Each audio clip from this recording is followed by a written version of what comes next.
The Statement of Randolph Carter by H.P. Lovecraft. I repeat to you, gentlemen, that your inquisition is fruitless.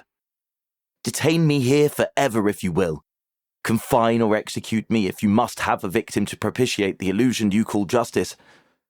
But I can say no more than I have said already. Everything that I can remember I have told with perfect candour. Nothing has been distorted or concealed, and if anything remains vague, it is only because of the dark cloud which has come over my mind. That cloud and the nebulous nature of the horrors which brought it upon me. Again, I say, I do not know what has become of Harley Warren, though I think, almost hope, that he is in peaceful oblivion, if there be anywhere so blessed a thing. It is true that I have for 5 years been his closest friend and a partial sharer of his terrible researches into the unknown. I will not deny, though my memory is uncertain and indistinct, that this witness of yours may have seen us together, as he says, on the Gainesville Pike, walking towards Big Cypress Swamp at 11:30 on that awful night. That we bore electric lanterns, spades, and a curious coil of wire with attached instruments, I will even affirm, for these things all played a part in the single hideous scene which remains burned into my shaken recollection. But of what followed, and of the reason I was found alone and dazed on the edge of the swamp next morning, I must insist that I know nothing save what I have told you over and over again. You say to me that there is nothing in the swamp or near it which could form the setting of that frightful episode. I reply that I know nothing beyond what I saw. Vision or nightmare it may have been. Vision or nightmare I fervently hope it was, yet it is all that my mind retains of what took place in those shocking hours after we left the sight of men. And why Harley Warren did not return, he or his shade, or some nameless thing I cannot describe, alone can tell. As I have said before, the weird studies of Harley Warren were well known to me, and to some extent shared by me. Of his vast collection of strange, rare books on forbidden subjects, I have read all that are written in the languages of which I am master, but these are few as compared with those in languages I cannot understand. Most, I believe, are in Arabic, and the fiend-inspired book which brought on the end, the book which he carried in his pocket out of the world, was written in characters whose like I never saw elsewhere. Warren would never tell me just what was in that book. As to the nature of our studies, must I say again that I no longer retain full comprehension? It seems to me rather merciful that I do not, for they were terrible studies, which I pursued more through reluctant fascination than through actual inclination. Warren always dominated me, and sometimes I feared him. I remember how I shuddered at his facial expression on the night before the awful happening, when he talked so incessantly of his theory, why certain corpses never decay, but rest firm and fat in their tombs for 1,000 years. But I do not fear him now, for I suspect that he has known horrors beyond my ken. Now I fear for him. Once more I say that I have no clear idea of our object on that night. Certainly it had much to do with something in the book which Warren carried with him, that ancient book in undecipherable characters which had come to him from India a month before. But I swear I do not know what it was that we expected to find. Your witness says he saw us at 11:30 on the Gainesville Pike, headed for Big Cypress Swamp. This is probably true, but I have no distinct memory of it. The picture seared into my soul is of one scene only, and the hour must have been long after midnight, for a waning crescent moon was high in the vaporous heavens. The place was an ancient cemetery, so ancient that I trembled at the manifold signs of immemorial years. It was in a deep, damp hollow, overgrown with rank grass, moss, and curious creeping weeds, and filled with a vague stench which my idle fancy associated absurdly with rotting stone. On every hand were the signs of neglect and decrepitude, and I seemed haunted by the notion that Warren and I were the first living creatures to invade a lethal silence of centuries. Over the valley's rim, a wan, waning crescent moon peered through the noisome vapours that seemed to emanate from unheard of catacombs. and by its feeble, wavering beams I could distinguish a repellent array of antique slabs, urns, cenotaphs, and mausolean facades, all crumbling, moss-grown, and moisture-stained, and partly concealed by the gross luxuriance of the unhealthy vegetation. My first vivid impression of my own presence in this terrible necropolis concerns the act of pausing with Warren before a certain half-obliterated sepulchre, and of throwing down some burdens which we seemed to have been carrying. I now observed that I had with me an electric lantern and 2 spades, whilst my companion was supplied with a similar lantern and a portable telephone outfit. No word was uttered, for the spot and the task seemed known to us, and without delay we seized our spades and commenced to clear away the grass, weeds, and drifted earth from the flat, archaic mortuary. After uncovering the entire surface, which consisted of 3 immense granite slabs, we stepped back some distance to survey the charnel scene, and Warren appeared to make some mental calculations. Then he returned to the sepulchre, and using his spade as a lever, sought to pry up the slab lying nearest to a stony ruin which may have been a monument in its day. He did not succeed, and motioned to me to come to his assistance. Finally, our combined strength loosened the stone, which we raised and tipped to one side.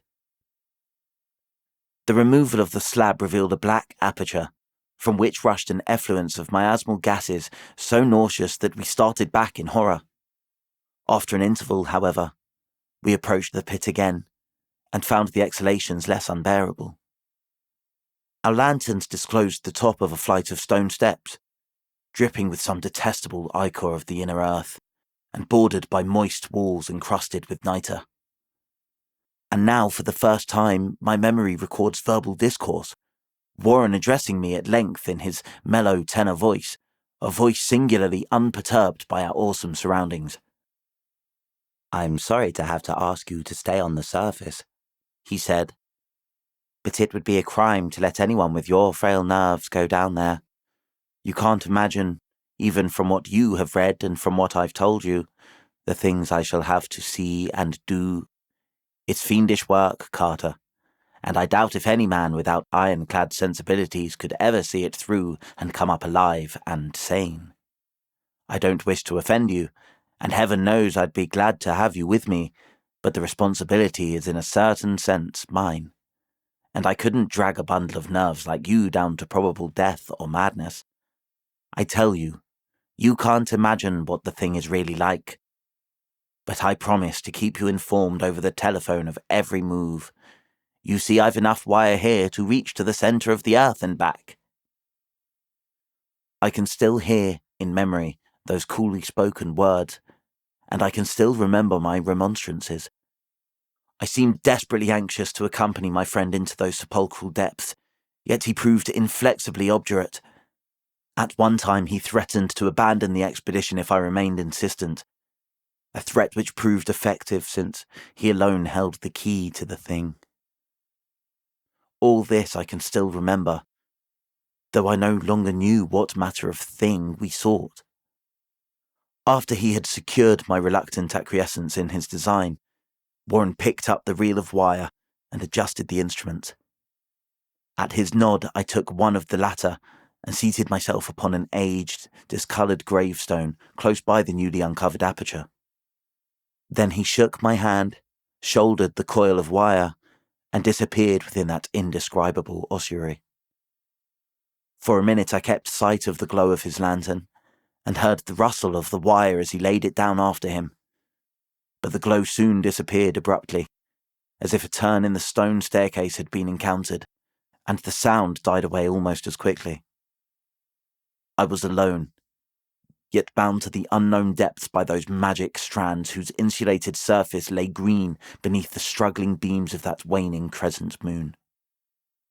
In the lone silence of that hoary and deserted city of the dead, my mind conceived the most ghastly fantasies and delusions, and the grotesque shrines and monoliths seemed to assume a hideous personality, a half-sentience. Amorphous shadows seemed to lurk in the darker recesses of the weed-choked hollow, and to flit as in some blasphemous ceremonial procession past the portals of the mouldering tombs in the hillside, shadows which could not have been cast by that pallid, peering crescent moon. I constantly consulted my watch by the light of my electric lantern, and listened with feverish anxiety at the receiver of the telephone, but for more than a quarter of an hour heard nothing. Then a faint clicking came from the instrument, and I called down to my friend in a tense voice. Apprehensive as I was nevertheless unprepared for the words which came up from that uncanny vault, in accents more alarmed and quivering than any I had heard before from Hardy Warren. He who had so calmly left me a little while previously, now called from below in a shaky whisper, more portentous than the loudest shriek. "God, if you could see what I am seeing!" I could not answer. Speechless, I could only wait. Then came the frenzied tones again. "Carter, it's terrible, monstrous, unbelievable!" This time my voice did not fail me, and I poured into the transmitter a flood of excited questions. Terrified, I continued to repeat, "Warren, what is it? What is it?" Once more came the voice of my friend, still hoarse with fear and now apparently tinged with despair.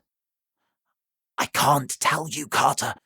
It's too utterly beyond thought. I dare not tell you.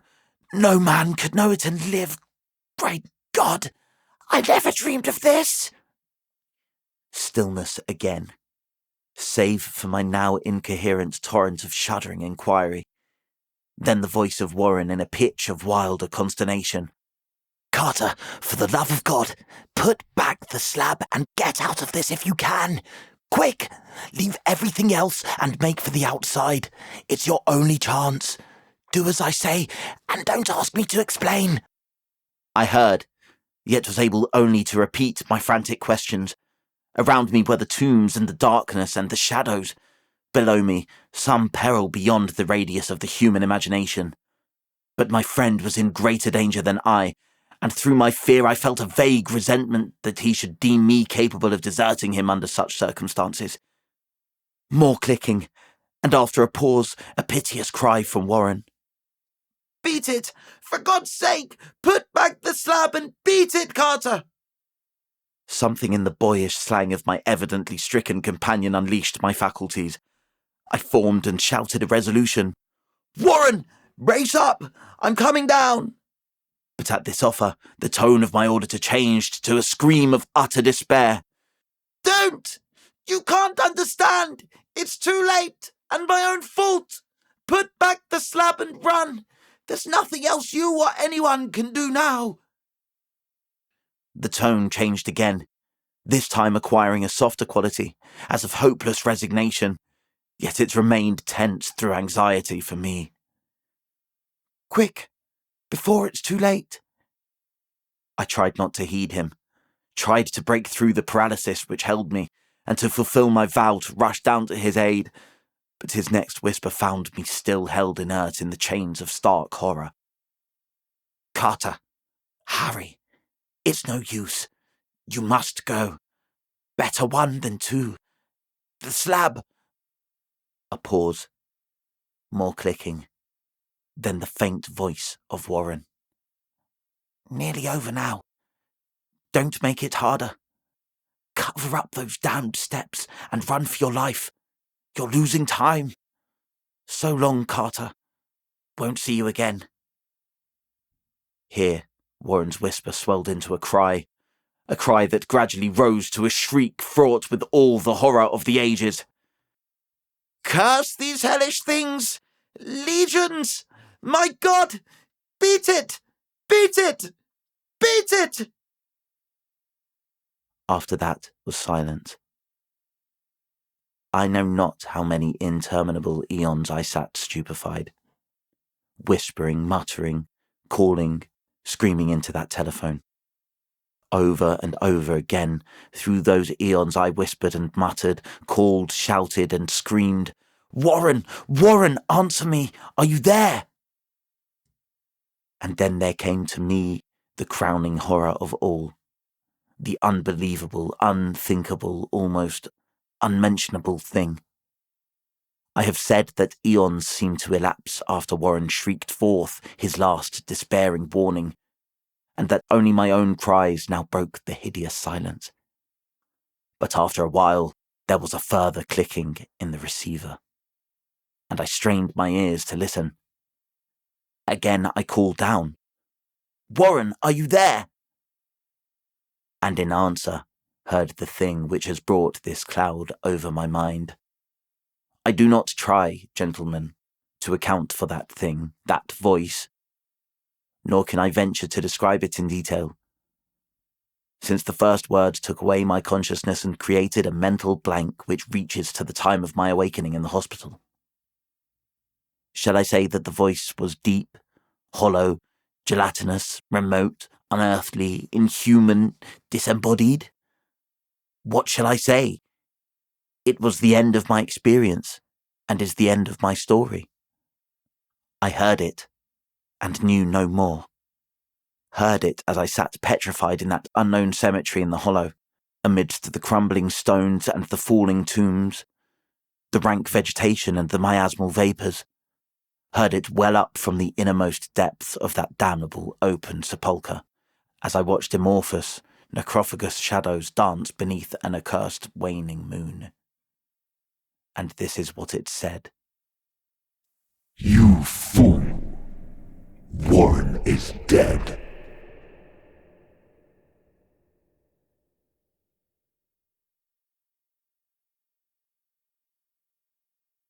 Thanks for listening on Audiobook Planet. If you enjoyed this story and want to hear more classic literature and narration, check out our other videos at Audiobook Planet and be immersed in the incredible worlds created by the world's greatest authors. Please like, subscribe, and let us know what other stories you'd like to hear in the comments. We'll see you next time.